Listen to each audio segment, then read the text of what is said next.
Astrônomos estimam que o diâmetro do universo observável passa de 90 bilhões de anos-luz. Isso é mais do que 800 bilhões de trilhões de quilômetros de uma ponta do cosmos à outra.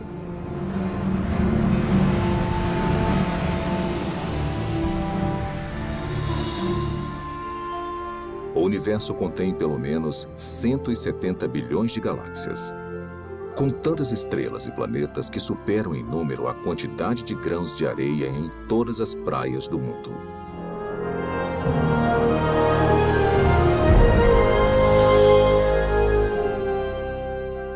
Dentro deste oceano cósmico, uma esfera de água e rochas é lar para mais de 8 milhões de espécies de organismos vivos.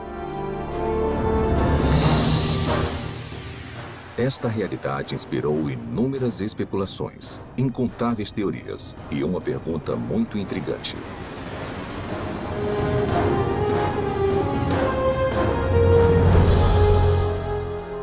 Quais são as chances de a vida ter surgido no terceiro planeta depois de um Sol orbitando em um braço espiral da galáxia Via Láctea? Foi simplesmente um golpe de sorte? Ou haveriam mais aspectos envolvidos além do acaso e das interações aleatórias entre matéria e energia?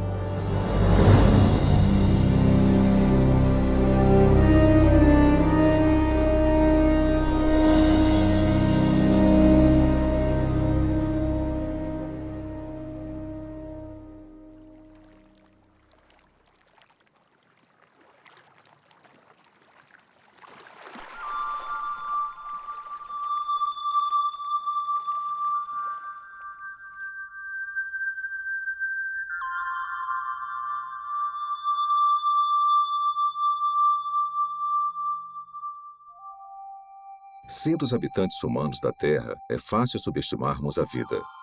Na verdade, somos mimados por uma abundância.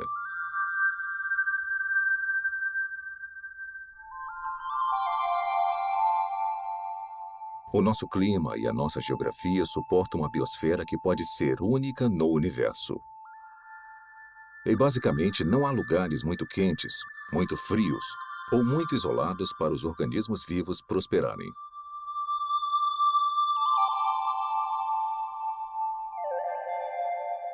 Dentre essa diversidade espetacular, talvez o maior desafio já encarado pela ciência ecoe de todo inseto, sequoia e baleia. Como a primeira vida passou a existir em um momento em que não havia vida de nenhum tipo? Como surgiu a vida na Terra? Por onde começar? Tem dezenas de teorias. E dá para perceber que tem uma grande diversidade de pontos de vistas, e muitos são mutuamente contraditórios.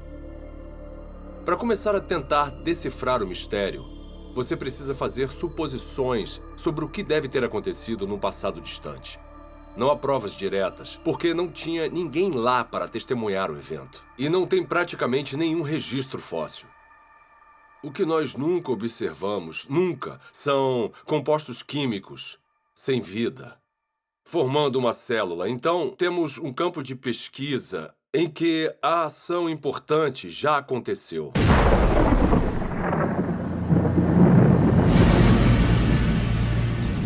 A história primordial da Terra é, de fato, uma narrativa incompleta. Mas apesar da ausência de provas físicas, a maioria dos cientistas acredita que a vida se originou quando a energia atingiu substâncias inorgânicas nos oceanos, crosta e atmosfera do planeta, para criar os componentes básicos para a primeira célula autorreplicante.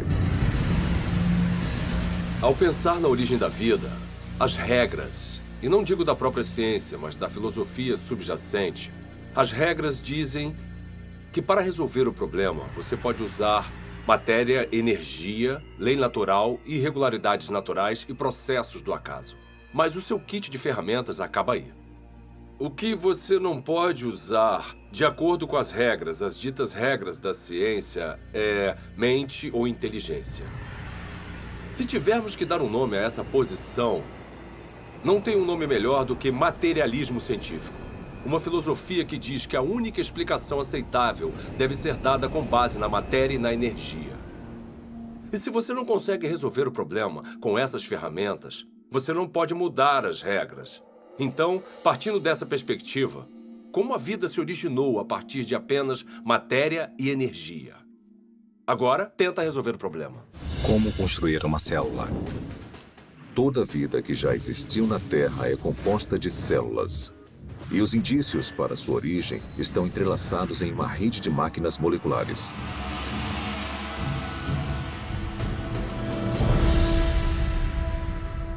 Dentro de uma célula eucarótica moderna, mecanismos biológicos complexos fazem o seu trabalho enquanto estão suspensos em líquido. Não há vida nessas máquinas, mas juntas elas permitem crescimento, movimento, metabolismo e reprodução, as funções vitais da vida.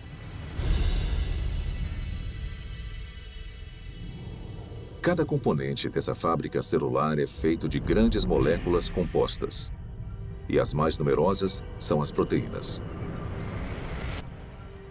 Com funções modernas, as proteínas foram projetadas para desenrolar e copiar informação genética em uma cadeia de DNA.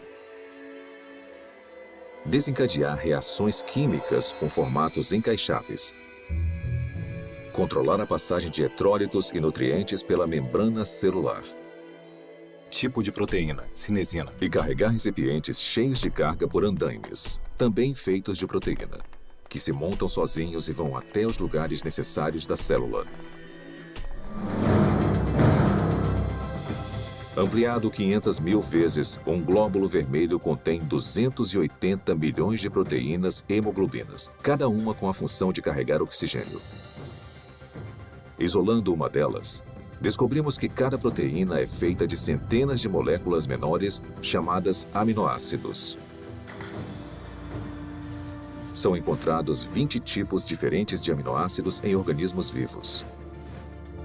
A estrutura química distinta de cada molécula permite a formação de mais de 100.000 tipos diferentes de proteínas. A construção começa quando aminoácidos selecionados são organizados em uma cadeia. É um processo que costuma ser comparado à organização de letras do alfabeto em palavras e frases com significado. Se esses componentes tiverem a sequência correta, a cadeia se dobra em uma proteína pronta para cumprir a sua função dentro da célula.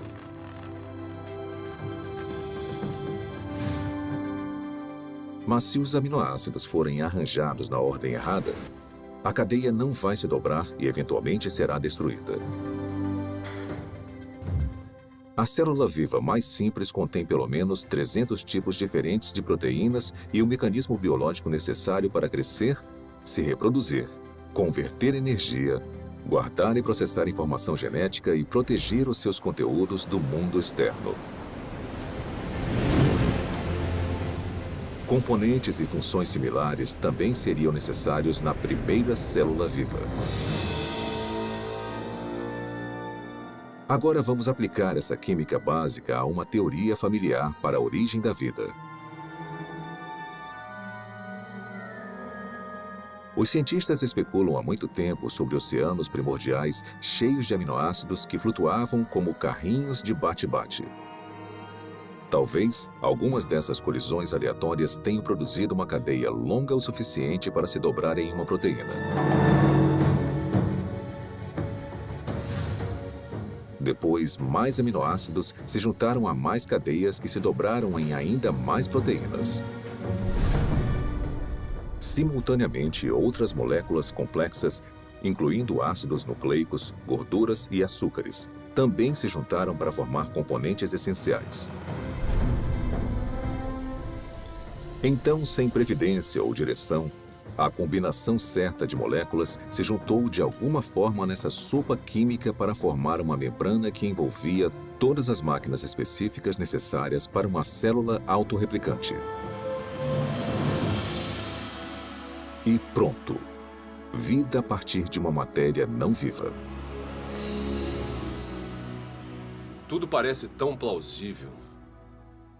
O problema é que, na Terra primitiva, a complexidade interna necessária para sobreviver seria enorme. Porque a vida, como a conhecemos, é caracterizada por máquinas celulares e muitas delas. E se você tirar esse hardware essencial, a célula deixa de existir. Porque chega um momento em que ela não consegue se simplificar mais e ainda existir. Uma simplificação maior seria a morte. Costumamos ouvir críticas como: você não pode projetar a biologia celular moderna no passado.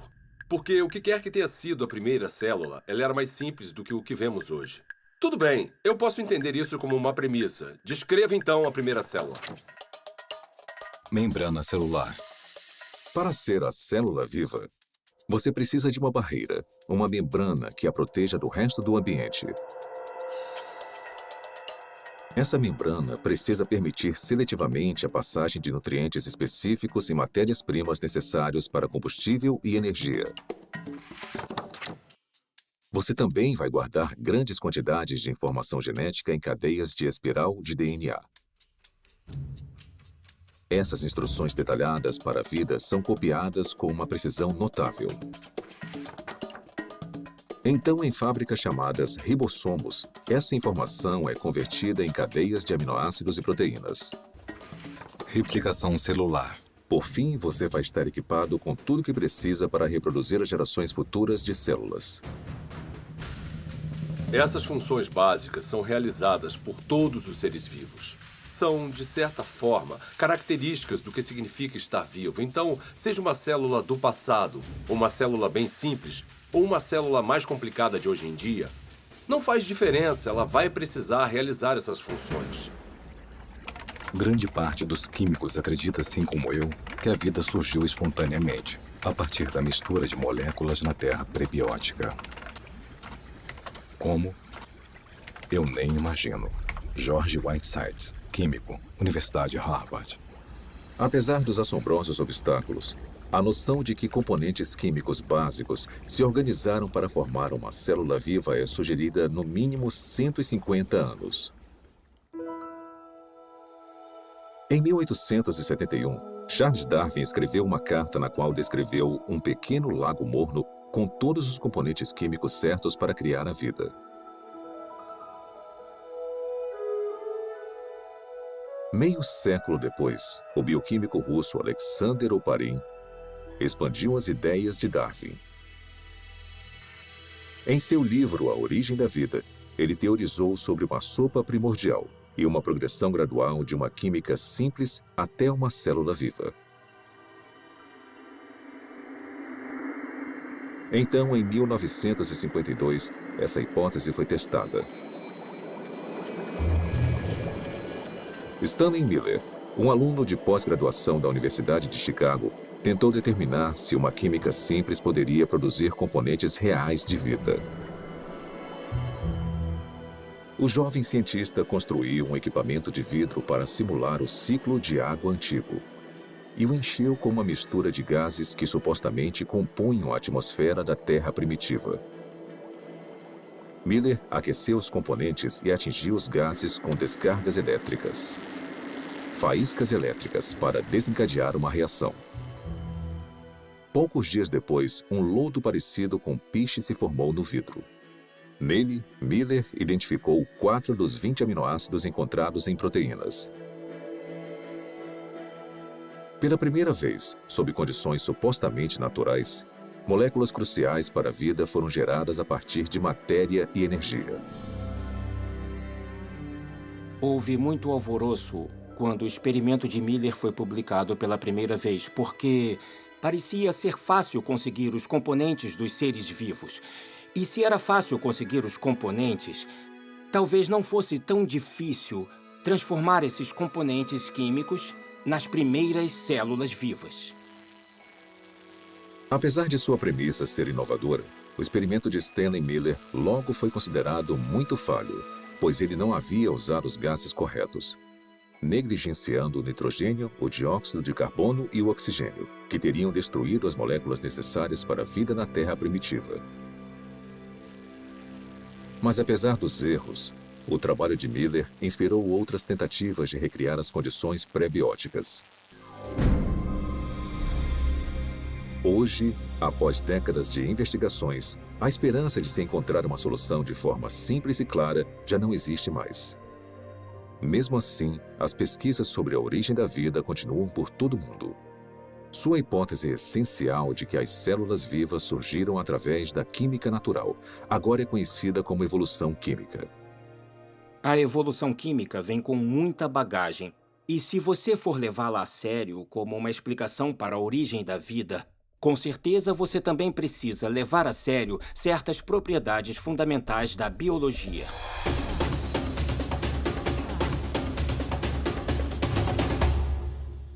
As moléculas envolvidas na vida não têm inteligência, não têm previdência. Elas não têm como saber o que precisam fazer depois para então conseguirem se transformar em química orgânica.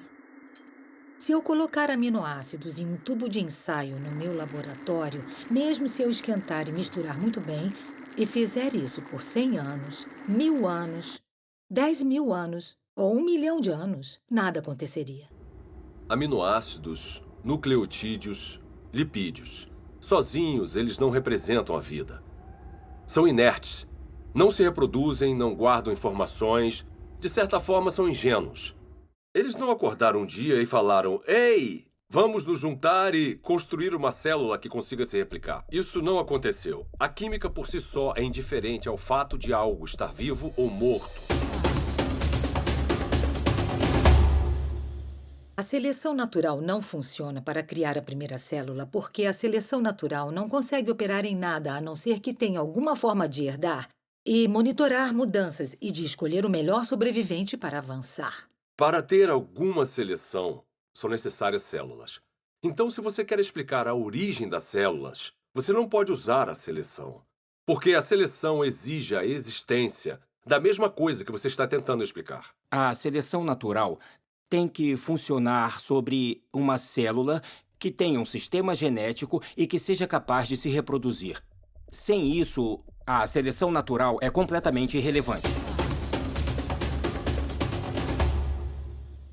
A auto-organização é a ideia de que os componentes químicos podem se organizar sozinhos de forma a se transformarem em objetos ricos em informações e com um propósito.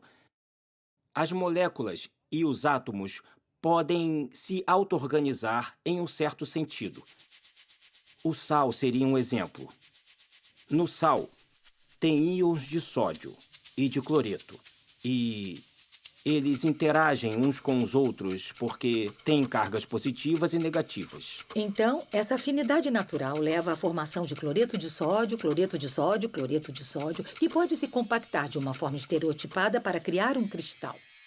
Os cristais de sal são a mesma coisa, repetida várias e várias vezes.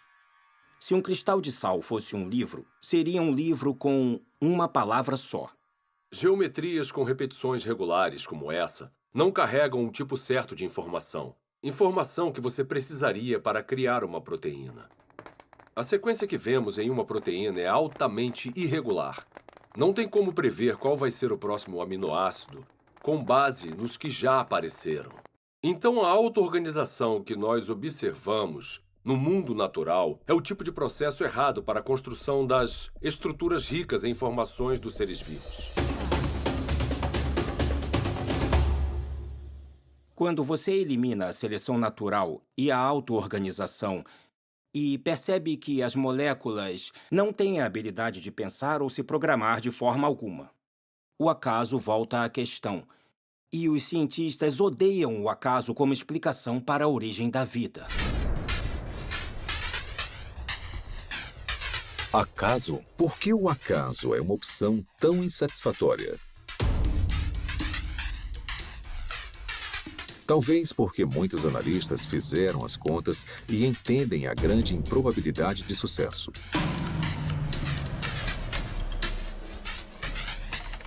O acaso é definido como o elemento desconhecido e imprevisível em qualquer evento que não tenha um motivo atribuível ou orientação de uma lei natural ou de um agente inteligente.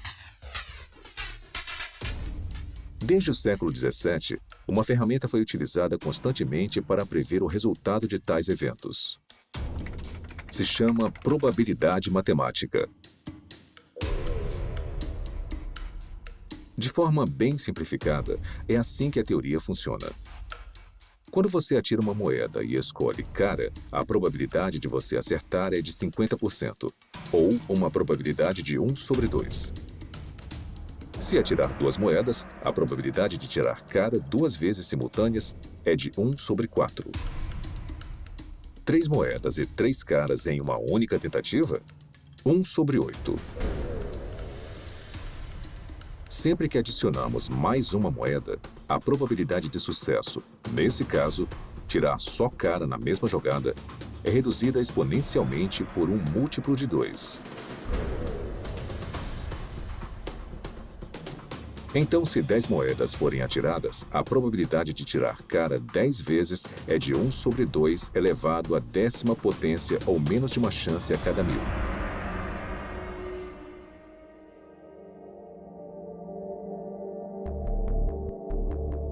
Quando aplicado à origem da vida e à formação aleatória de grandes biomoléculas, a teoria da probabilidade esclarece as limitações do acaso como um agente criativo na Terra primordial. Por exemplo, quais são as chances de uma única proteína se formar exclusivamente através das interações às cegas da química? O nosso alvo é uma molécula menor do que a média, composta de 150 aminoácidos alinhados para garantir uma cadeia dobrada. Os pesquisadores calcularam que, na Terra antiga, a probabilidade de sucesso era de 1 sobre 10 elevado à 164ª potência. Ou seja, uma cadeia de proteína corretamente sequenciada a cada 100 milhões de trilhões de trilhões de trilhões de trilhões de trilhões de trilhões de trilhões de trilhões de trilhões de trilhões de trilhões de trilhões de trilhões de tentativas fracassadas. Mas apesar dessa grande improbabilidade, alguns teóricos argumentam que, com tempo suficiente, qualquer coisa é possível. Está bem? Vamos tentar a validade dessa opinião. Vamos começar estabelecendo um ambiente ideal para a evolução química. Um mundo imaginário que dará ao acaso toda a oportunidade de sucesso. Primeiro, vamos lotar os oceanos de aminoácidos. Ou seja, todos os átomos na Terra, incluindo todo o suprimento de carbono, nitrogênio, oxigênio, hidrogênio e enxofre, estão disponíveis para formar 10 elevado à 41ª potência de conjuntos completos dos 20 tipos de aminoácidos usados na criação de proteínas. Depois vamos alterar as leis da natureza para proteger esses componentes dos raios de luz ultravioleta destruidores e da contaminação química na sopa primordial. Agora vamos deixar a química agir para ver o que acontece.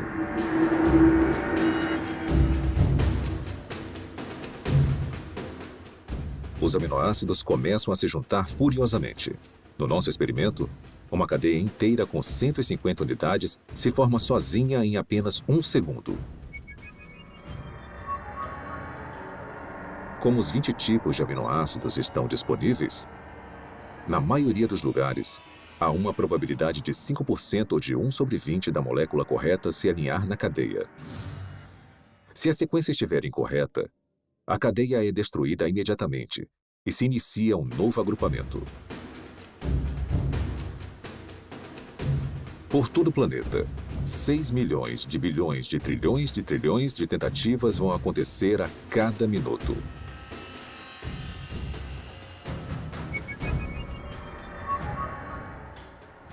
Ou seja, em 4,6 bilhões de anos, a idade mais antiga estimada da Terra, o número de cadeias que não se dobram vai passar de 10 elevado à 58ª potência.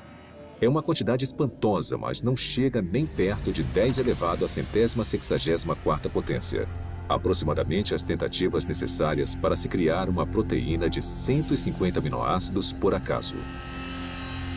Então, se a química não direcionada não consegue criar a nossa cobiçada molécula durante toda a história da Terra, quanto tempo teria sido necessário? Para descobrir, vamos fazer um passeio. Vamos começar construindo uma ponte que percorra o diâmetro do universo observável. Uma distância de mais de 90 bilhões de anos-luz. Depois, vamos colocar uma ameba em uma extremidade da ponte. Esse organismo unicelular vai viajar à velocidade espontaneamente de 30 centímetros por ano. Começar. Enquanto esperamos uma proteína se formar por acaso, a ameba se arrasta por mais de 5 bilhões de anos para cruzar todo o universo e depois voltar. Mas esta corrida está só começando. A ameba sai de novo. Consegue chegar à outra extremidade do cosmos e depois volta para casa. Mesmo assim, nenhuma proteína funcional está à vista. Para a próxima viagem, vamos incluir uma carga, um único átomo.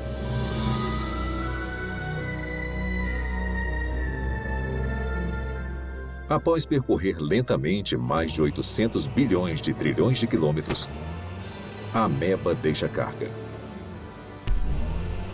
e volta para pegar mais. Será que ela vai voltar antes da nossa proteína sortuda se formar? Com certeza. Na verdade, ela vai fazer mais 10 viagens completas.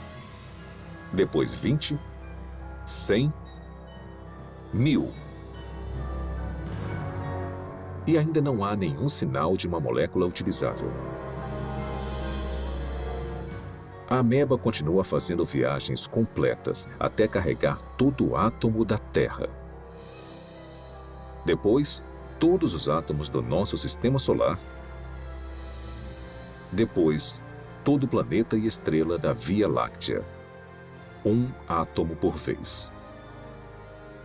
Na verdade, enquanto esperamos uma proteína se formar sozinha, a ameba tem tanto tempo que, se movendo a apenas 30 centímetros por ano e carregando um átomo por viagem, ela vai transportar todo o universo, mais de 56 milhões de vezes.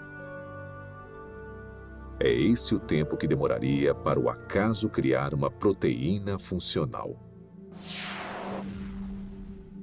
Suponhamos que, contra todas as probabilidades, a evolução química tenha produzido uma única proteína funcional. Haveria vida? Não. Haveria uma proteína. Um arranjo sem vida de aminoácidos. A célula viva mais simples que conhecemos tem mais de 300 proteínas diferentes. Mas as proteínas são só uma parte da história quando pensamos em uma célula de verdade. Lembre-se, são necessários carboidratos, açúcares complexos, ácidos nucleicos, DNA e RNA, lipídios e uma grande variedade de compostos químicos diferentes que vão constituir conjuntamente a vida. Todos esses componentes precisam ser reunidos no mesmo microambiente, no mesmo momento. Cada componente químico precisa, então, ser reunido e organizado na rede de máquinas moleculares que vão controlar todas as facetas da vida. Se nós conseguirmos entender toda a dificuldade de produzir uma máquina molecular usando nada além de átomos e energia, vemos que há um grande problema, porque quando temos uma máquina molecular, não temos um ser vivo. Essas máquinas moleculares precisam de outras máquinas moleculares. E mesmo se a natureza fosse capaz de produzir todas as máquinas moleculares necessárias, não seria o suficiente. Todas elas precisariam estar juntas em um espaço pequeno envolvido por uma membrana que chamamos de célula. Pelo meu conhecimento do que é necessário para se criar uma célula, tudo tem que acontecer na mesma hora. Não pode acontecer uma parte por vez, porque tudo trabalha junto em um loop causal. O mais alto nível de organização transcende as partes. A organização espacial na célula exige que as moléculas estejam no lugar certo na hora certa. O DNA é copiado para o RNA. A polimerase que faz a cópia precisa encontrar o lugar certo no DNA para começar a copiar. O RNA precisa se ligar de alguma forma aos ribossomos, que precisam estar em um lugar específico, e então as proteínas criadas precisam ir a um outro lugar específico. Isto é muita coisa para ser explicada pelo acaso. A probabilidade de eles estarem no mesmo espaço ao mesmo tempo se torna mais do que inimaginável. E a probabilidade deles estarem cercados por uma membrana, assim como uma célula, é basicamente impossível. Tirando o acaso da questão, a busca por uma explicação materialista viável seguiu em várias direções. As teorias incluem superfícies de argila com rachaduras, para onde as moléculas orgânicas poderiam ser atraídas e alinhadas em cadeias de ácidos nucleicos e aminoácidos. Fontes hidrotermais no fundo do mar, que expeliam componentes químicos de caldeirões subaquáticos aquecidos a centenas de graus. E oceanos primordiais cheios de RNA. Uma molécula versátil, capaz de armazenar e replicar informação genética, teoricamente sem a ajuda do DNA ou de proteínas. Propostas como essas causaram um interesse considerável. Mesmo assim, todas encaram o mesmo obstáculo que derrubou o acaso: a transformação de componentes sem vida nas biomoléculas complexas da vida. Esse problema fica evidente na hipótese do mundo de RNA. O mundo de RNA é a ideia de que é possível juntar nucleotídeos suficientes para criar uma cadeia longo o suficiente para se autocopiar e, depois de se copiar, fazer a mesma coisa novamente. Os pesquisadores da origem da vida supõem que a primeira vida era composta de nada além de RNA e podia, de alguma forma, criar um mundo mais complexo, onde há proteína e DNA. Ninguém sabe como isso aconteceria. Desde a apresentação do mundo de RNA, a aceitação da teoria aumentou, apesar das várias limitações, inclusive a durabilidade da molécula. Se você apenas olhar para uma molécula de RNA, ela parece se desintegrar. Trabalhar com RNA é extremamente difícil, porque ele é muito delicado.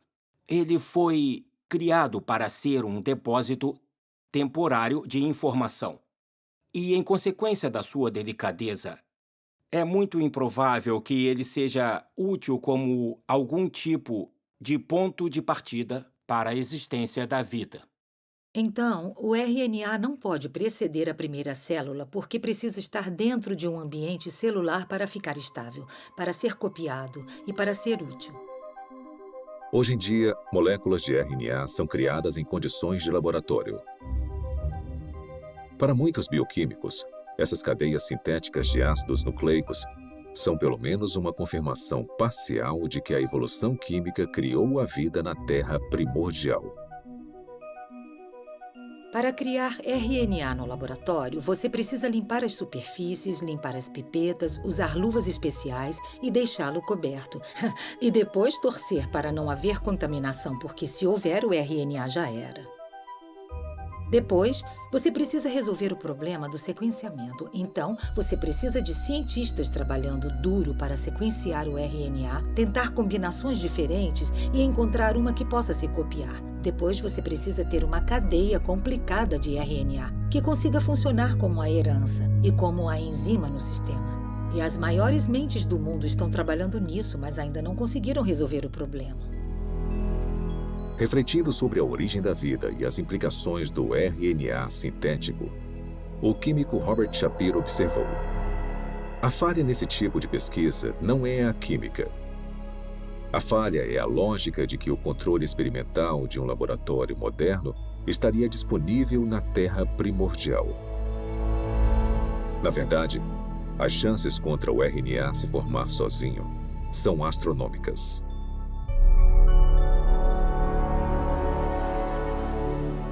Criar RNA em um laboratório exige muita inteligência e premeditação, e planejamento e execução cuidadosos. Então, conseguir a sequência certa, sem consciência, sem intenção, não vai acontecer. A probabilidade da evolução química é ainda mais enfraquecida pela composição da sopa primordial. Se a sopa primordial tiver existido, ela teria sido um grande caos quimicamente. Há vários tipos de reações cruzadas opostas que teriam acontecido na Terra primordial e que interfeririam com a química que você deseja. Ou seja, moléculas que não são utilizadas pelos seres vivos e que são prejudiciais aos seres vivos. As condições na Terra primordial eram hostis à vida, eram hostis à formação dos tipos de ligações necessárias para criar moléculas biológicas. E foi aí que surgiu um grande problema. Porque a água quebra as ligações que prendem as proteínas. A água quebra as ligações que prendem os ácidos nucleicos, como o DNA. A água quebra as ligações que prendem polissacarídeos, como o amido e celulose. Então, a origem da vida não pode ter acontecido na água.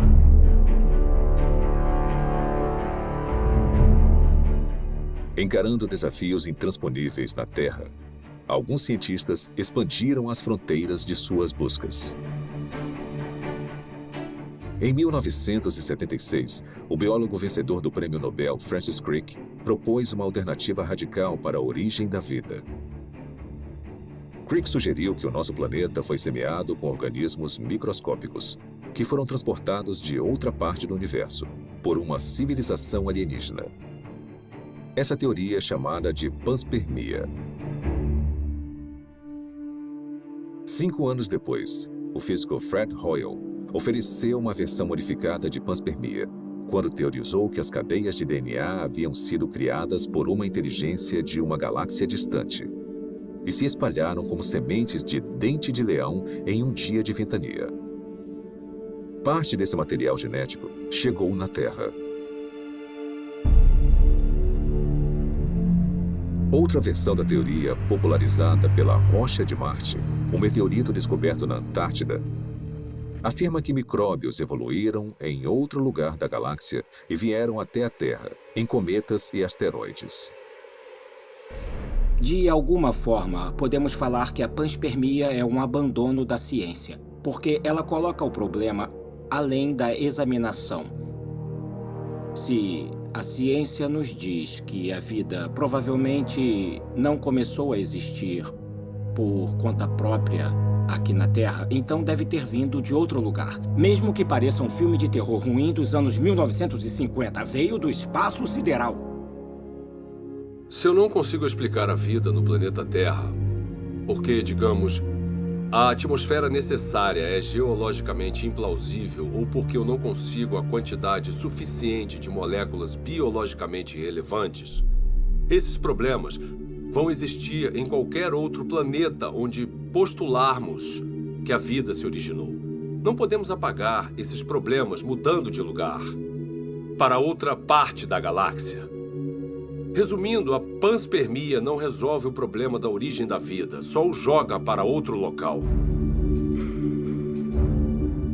As falhas da panspermia levaram alguns pesquisadores a uma teoria que vai além da astronomia convencional: o multiverso. De acordo com essa hipótese, o nosso universo não é único. Em vez disso, bilhões ou trilhões de universos foram gerados por um processo natural desconhecido. E conforme as oportunidades aumentaram exponencialmente, as chances impossíveis se tornaram prováveis. Até que, inevitavelmente, com o tempo, a combinação certa de matérias-primas, ambiente, leis da natureza e uma grande dose de sorte produziram as moléculas e máquinas biológicas necessárias para a primeira célula viva. Em outras palavras, em um vasto e teórico oceano de universos, alguém tinha que ganhar a loteria cósmica, e fomos nós.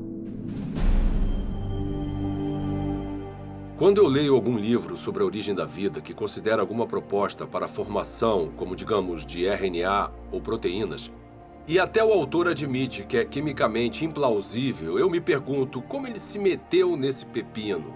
Propor um caminho implausível para uma coisa que, para o mundo todo, parece ser planejada. Será que o materialismo científico é provavelmente falso? Ele se meteu nisso porque uma filosofia disse a ele. É a única resposta aceitável.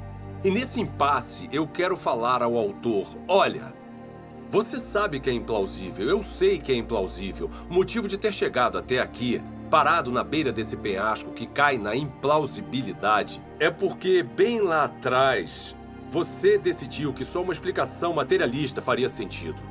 Quantas explicações diferentes e fracassadas dentro da caixa materialista nós precisamos ter antes de decidir que talvez precisemos sair agora dessa caixa. Talvez precisemos de outro tipo de explicação. Quando analisamos as várias teorias científicas, teorias da física, teorias da química, teorias sobre a formação de estrelas, essas teorias são sobre o mundo lá fora.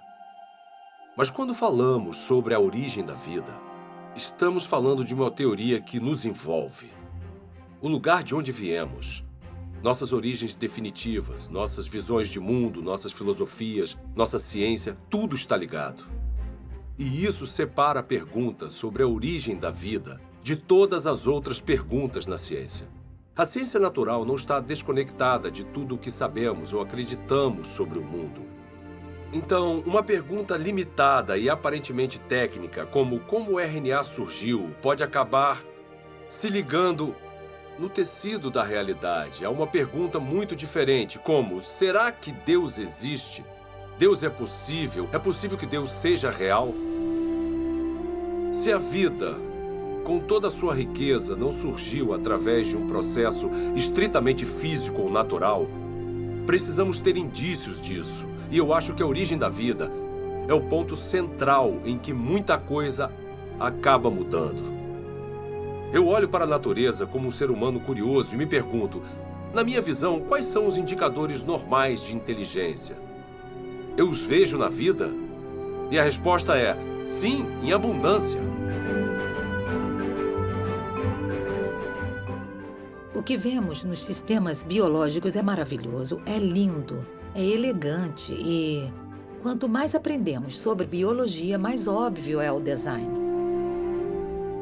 Quando eu comecei a me envolver com o design inteligente, tinha gente postando coisas na internet e falando: eu me formei no MIT e fui para a Universidade de Washington e pós-doutorado em Harvard.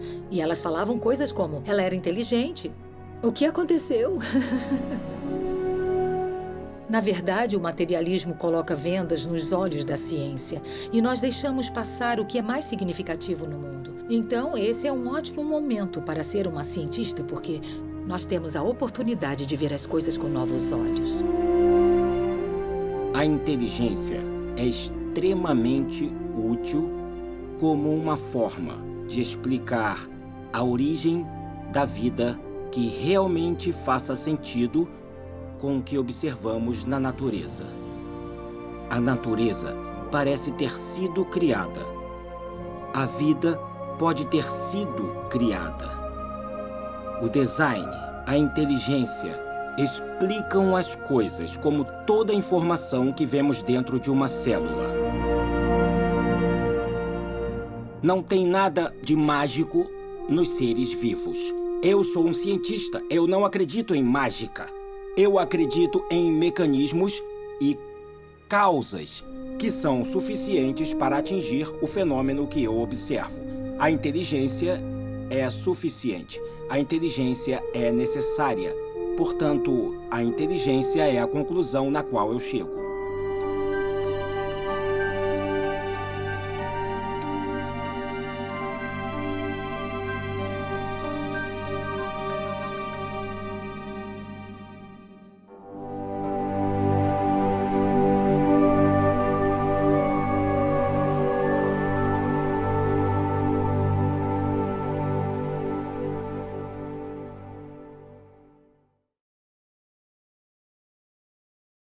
Espero que tenham gostado de A Origem. Foi animador fazer parte de um projeto que chega ao cerne das grandes perguntas que influenciam profundamente a nossa visão de mundo de várias formas. Como a vida surgiu? Será que as interações entre matéria e energia produziram as primeiras células? Ou será que a vida só é explicável como sendo a criação especial de Deus? Nos últimos 30 anos, tecnologias espetaculares permitiram que os pesquisadores descobrissem e visualizassem a rede complexa de máquinas biológicas que trabalham dentro de cada célula viva. Esse conhecimento inspirou o desenvolvimento de um caso científico, convincente para o design inteligente e para a origem da primeira vida. É um caso baseado puramente em provas, lógica e razão.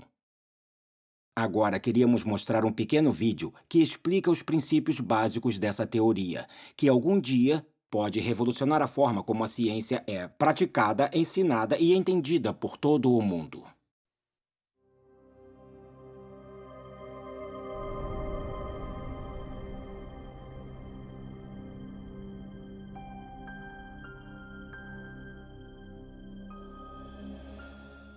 Quando eu vejo máquinas moleculares ou o processo incrivelmente complexo pelo qual as células se dividem, eu quero perguntar, é possível que essas coisas tivessem uma inteligência por trás, que tivesse um plano ou propósito para essa estrutura?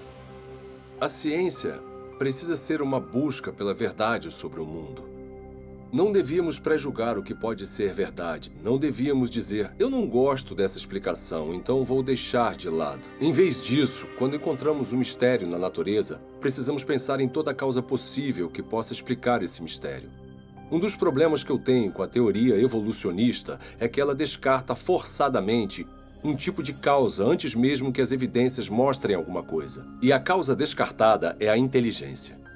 Desde o final do século XIX, desde a época de Darwin, na verdade parcialmente devido ao que Darwin escreveu em A Origem das Espécies, os cientistas passaram a aceitar uma convenção, uma definição de ciência que excluía a possibilidade do design como uma explicação científica.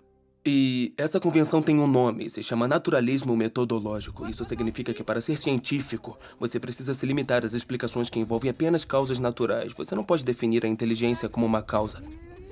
Mesmo assim, curiosamente, nós sempre tiramos conclusões relacionadas à inteligência. É parte do nosso raciocínio comum reconhecer os efeitos da inteligência. Considerem, por exemplo, essas mensagens hieroglíficas entalhadas nas ruínas de monumentos egípcios. Ninguém atribuiria os formatos e arranjos desses símbolos a causas naturais, como tempestades de areia ou erosão. Em vez disso, as reconhecemos como o trabalho de escribas antigos, agentes humanos com inteligência. O mesmo raciocínio nos leva a concluir que as misteriosas estátuas de pedra na costa da Ilha de Páscoa não foram formadas pelas ações do vento e da água por grandes períodos de tempo. Também não supomos que as plantas podem ter esses formatos familiares sem algum tipo de interferência inteligente. É claro que fazemos essas inferências o tempo todo. E nós sabemos que estão certas, mas a pergunta é com que fundamento fazemos essas inferências? Quais são as características que nos permitem reconhecer a inteligência? Recentemente, em um livro sobre a inferência do design, o matemático William Dembski fez um grande avanço na compreensão do raciocínio do design. Dembski identificou as características específicas dos artefatos que nos fazem reconhecer uma atividade inteligente prévia.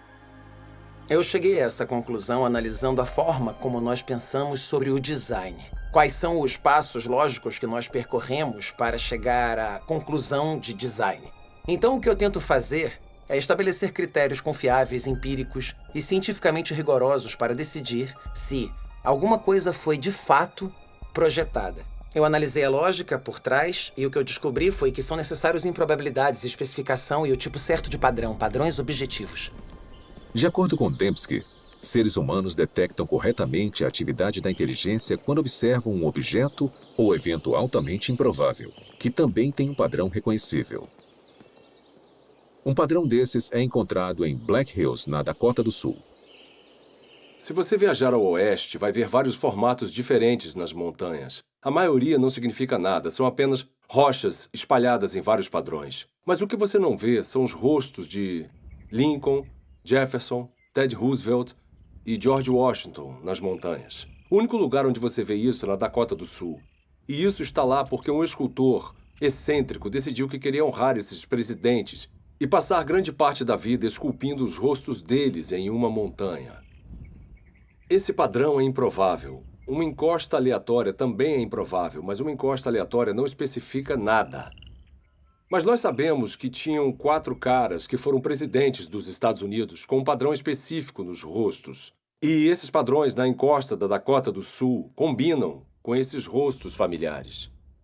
Se eu olhar e ver os rostos, eu vou reconhecer imediatamente que são os rostos dos 4 presidentes, que são conhecidos a partir das cédulas, de imagens na Galeria Nacional ou de pinturas em livros. Então eu percebo que ao ver o Monte Rushmore, que não é apenas uma configuração de rochas altamente improvável, mas uma que combina com certos padrões independentes que indicam seguramente que tem inteligência envolvida ali. Temos então uma pequena probabilidade, especificação e design.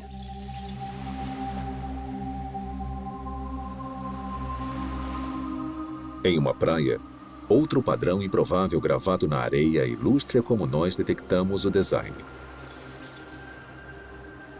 Ninguém inferiria que essa mensagem foi escrita pelo movimento das ondas. Em vez disso, devido às características desse padrão, nós identificamos as palavras como produtos da inteligência. Esse arranjo improvável também está de acordo com um certo padrão independente. Ou seja, o formato das letras que nós reconhecemos do alfabeto latino e as palavras que nós conhecemos do nosso vocabulário. Então, a improbabilidade do arranjo, mais o fato dele estar de acordo com um certo padrão independente, é o que nos faz saber que é um design. Essa ilustração sugere que os critérios de William Dembski para a identificação do design, baixa probabilidade e especificação são essencialmente equivalentes à informação. O tipo de informação presente não apenas em imagens, textos escritos e sequências numéricas, mas também presente em softwares e em sinais de rádio.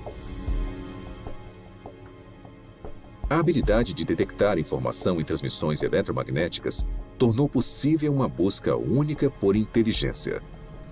Há mais de 3 décadas, astrônomos envolvidos no SETI, um projeto de busca por inteligência extraterrestre, monitoram sinais de rádio do espaço sideral na tentativa de encontrar padrões ricos em informações.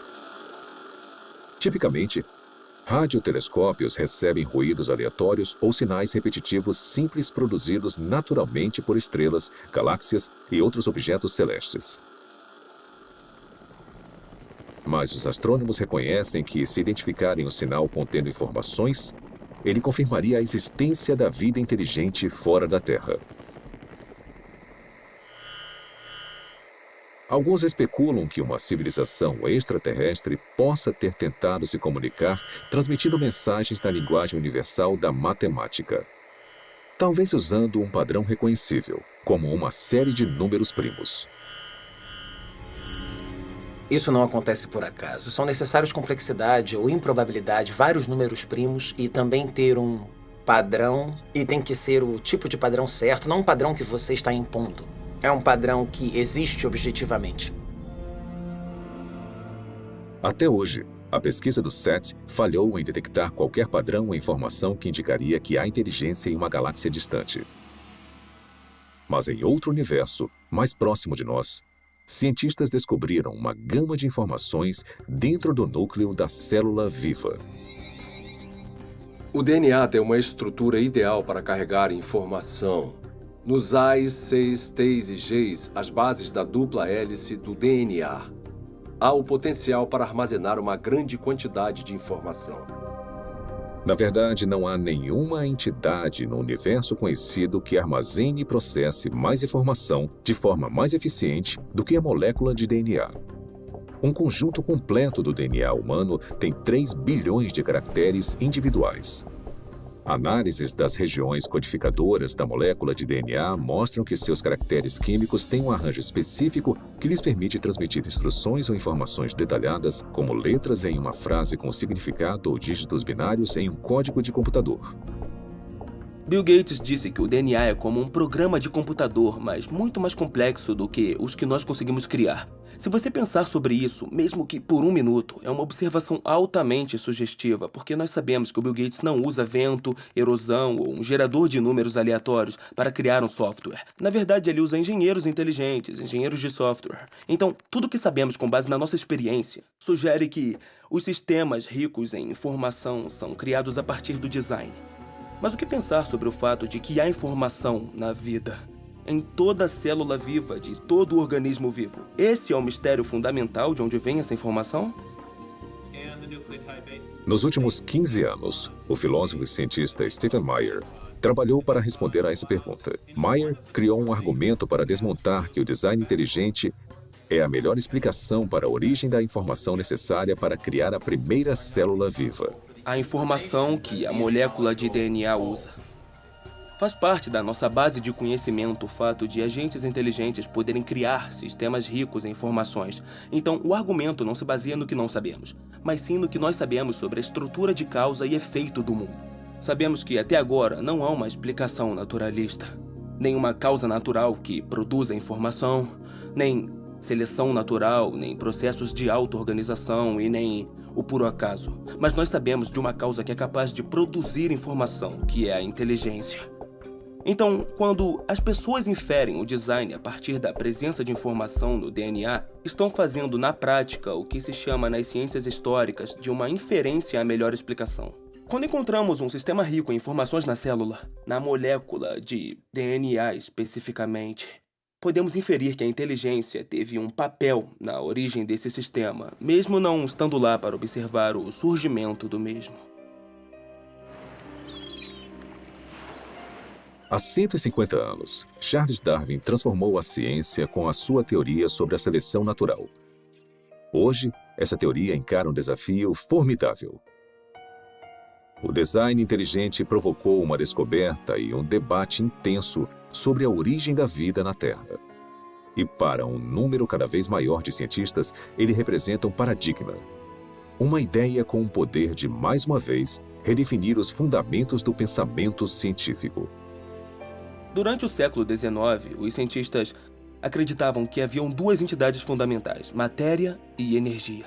Mas conforme entramos no século XXI, tem uma terceira entidade fundamental que a ciência precisou reconhecer, que é a informação.